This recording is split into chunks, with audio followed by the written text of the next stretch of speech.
Thank you, George, and thank you to the Presbytery for organising this particular day. I've got lots of friends here from the Hamilton Presbytery and elsewhere, and perhaps a few enemies as well, but so be it.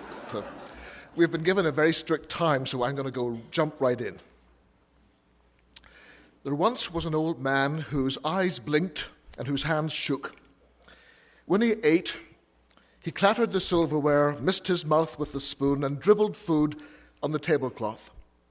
He lived with his son, having nowhere else to live, but his son's wife didn't like it. "It ruins my happiness," she complained, and so the old man was taken by the arm and led to the kitchen corner, sat on a stool, and thereafter given his food in a bowl. One day his hands trembled more than usual, causing his bowl to fall and break. "If you're a pig," said his daughter-in-law, "you must eat out of a trough." So they made him eat from a wooden trough. This couple had a 4-year-old son whom they adored, and one evening the father noticed his boy playing intently with some bits of wood and asked what he was doing. "Well, I'm making a trough," he said, smiling up for approval, "to feed you and Mama out of when I get big." The parents looked at each other, then went to the corner, took the old man by the arm, led him back to the table, sat him on a comfy chair, and gave him his food on a plate. From that time on, nobody scolded when he clattered and broke things. That 1812 Grimm Brothers tale tells us what? How observant children can be, or how not to act in front of children, or to illustrate Jesus' words, "Do unto others as you would have them do to you."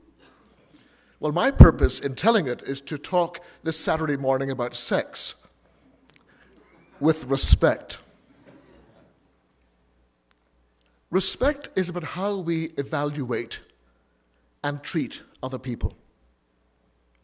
I'm not thinking so much about civility or good manners, but about attitudes and behaviors rooted in how God treats us. That should shape how we treat others. Respect has for a long time been thought of as a good thing. In naming it as a preeminent value, the philosopher Aristotle argued that respect lies in moral worth rather than military might.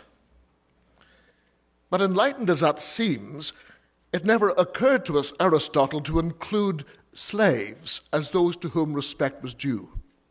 And so respect for a long time retained an elitist air, as something merited by the few or something due to the powerful.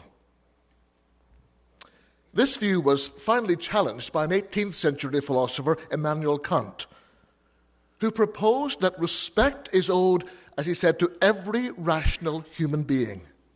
All, said Kant, should be respected irrespective of moral worth, for each and every reasonable agent exists as an end in himself. Kant, a Lutheran PK, linked respect to the Bible's command to love our neighbor. Nowadays, of course, respect is taken as fundamental in a democratic society, and yet it remains elusive. Respect is complicated. Derived from the Latin word respicery, its literal meaning is to look back at or to look again. To respect someone is to pay attention or to consider something, regardless of moral merit. To respect something doesn't mean that we necessarily approve what claims our attention. The opposite of respect isn't disapproval, but contempt. With that definition of respect in mind, I ask the question, how has it fared in the church?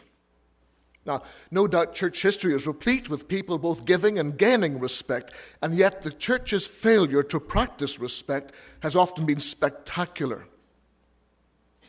Rooted in Palestinian obscurity and suspect for centuries within the Roman Empire, which so often persecuted it, the church that for so long begged for